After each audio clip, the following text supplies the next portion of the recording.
Greetings, friends. I want to talk to you about a personal story that involves my wife and I and our family that happened many years ago.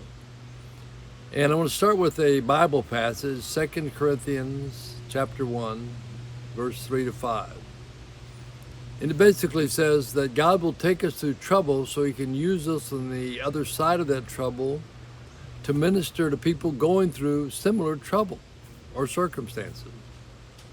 So God will sometimes take us through something so he can use us on the other side of that experience to minister to people going through a similar adverse situation. So back in 1996, my wife and I were at home, and my daughter came and told us that she was pregnant. She just completed her freshman year. And she was distraught. It's a longer story, but the boyfriend basically said that he didn't want anything to do with it and she should terminate the pregnancy. But she said, "Dad, I can't do that." And so she went to a maternity home in Texas while we were living in Connecticut.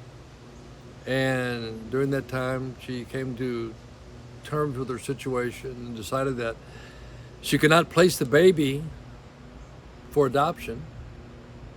So she wanted to keep the baby. So Rivers flew down to Texas and she had the baby and they flew back home.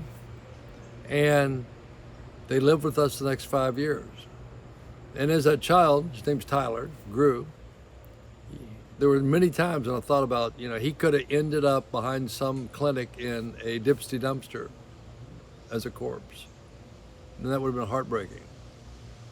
And so one day my wife was vacuuming the home and she was crying out to the Lord to show her. She said, "Lord, I want a ministry. I need a ministry." And the Lord said, "You've got a widow and orphan in your home right now." And it was like a light bulb went off. She realized that she had a ministry, taking care of this young mother and a child and no birth father in the picture. And she realized or remembered a psalm where it says God's heart is for the widows and orphans. That's his desire. It says it in James too, 1 James, I think 27. God's heart is for the widow and orphans. And the modern day widows and orphans are the single moms in our culture. And it's a hard lifestyle. So Rivers started a ministry called Hidden Choices. You can go to the website, hiddenchoices.org. And it's there to help, if a woman finds it, a woman with a crisis pregnancy or a woman in distress, she can find support. There's a litany of ways on that site, hiddenchoices.org, where she can find maternity home support, shelters, a litany of other things. But Rivers started that about 24 years ago, and it continues to run year after year, helping women and children in crisis pregnancy. Now our grandson's 25, he graduated from college. My daughter married a wonderful Christian man, went on to have 2 more wonderful children, and her husband adopted my grandson Tyler when he was about 14 years old. And it's a beautiful narrative where we got behind my daughter and helped her, walk this out. And my church did too. My entire congregation in Connecticut got behind this. Pregnancy happens. People make mistakes. And there's no condemnation or judgment. And my daughter chose life over death. She chose the road less traveled, or the difficult road. And the end result is that we have a wonderful grandson, and she has a wonderful son, and he has a wonderful brother and sister, and wonderful dad. And now is gainfully employed, doing a great job. All because we got behind. Now there are hidden choices. There's different choices out there. But I believe that the choice for life supersedes all other choices. And if you're listening to me right now, you understand that because you're alive. And you've got breath in your body, and you've got eyes and ears, and you're listening to me because your mother chose to have you, regardless of your birth circumstance, good or bad, but you're here because she made a choice.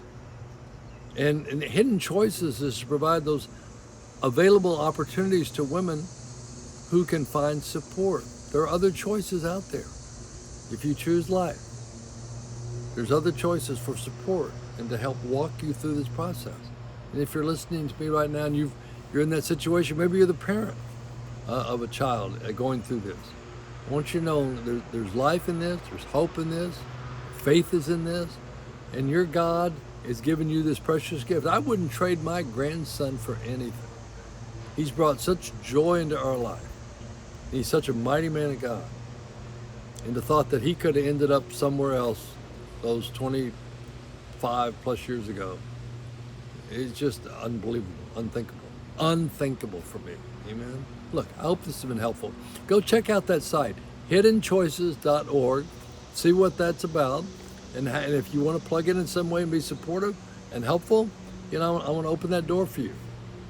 Because this is about life and not death. Amen? Amen. Hey, send me a comment if you're on Facebook, or go to my webpage, paulteskiministries.com. Shoot me a prayer request. I'll answer them, as you know I do. And I'm doing this for you. And I'm trying to lift you up, as we've been lifted up so many times by so many different people. Amen? So go in peace and serve the Lord. And all God's people said, amen.